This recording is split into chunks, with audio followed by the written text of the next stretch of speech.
তো বাবার বাড়ি এসেছি গ্রামে পুজো আর 24 প্রহর উপলক্ষে। আর এখন আমি, বোন, মা, জেঠিমা সবাই মিলে রেডি হয়ে যাচ্ছি মন্দিরে। আর আজকে যেহেতু আমাদের বড় ভোগ, তাই বড় ভোগ উপলক্ষে খাওয়ানোরও ব্যবস্থা হয়েছিল। আর আমি একটা মায়ের শাড়ি পরে রেডি হয়ে গেছি, বোনেদের সাথে সবার সাথে বেরিয়ে পড়েছি। আর এখানে ছিল প্রচুর লাইন, আর কি গরম। আমি, মা, জেঠিমা, আমার দিদি, আমার পিসির মেয়ে, আমার জিজু, আমরা সবাই মিলেই বেরিয়েছিলাম। আর এখানে দেখছো প্রচুর লাইন ছিল খাওয়ানোর। আর আমরা অনেকক্ষণ ওয়েট করার পর খেয়েছিলাম। আর গরমে তো দেখতেই পাচ্ছ কি অবস্থা হয়েছে।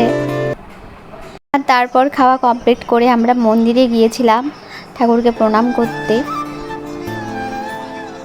তো এখানে হলো মা কালীর মূর্তি আছে। আর তখন দুপুরবেলা চলছিল কীর্তন, তো অনেকে এখানে কীর্তন শুনছিল। আর তারপর এখানে আর এটা হলো আমাদের শীতলা মা। তো এখানেও মন্দিরে আমি একটু মায়ের সাথে ভিডিও করে নিলাম। আর তারপর এখানে একটা ছোট্ট দোকান বসেছিল। আর তিন্নিও এদিকে একটা বাবালস কিনে নিয়েছে, আর তার দিদুন তার পেছনে দৌড়াদৌড়ি করছে।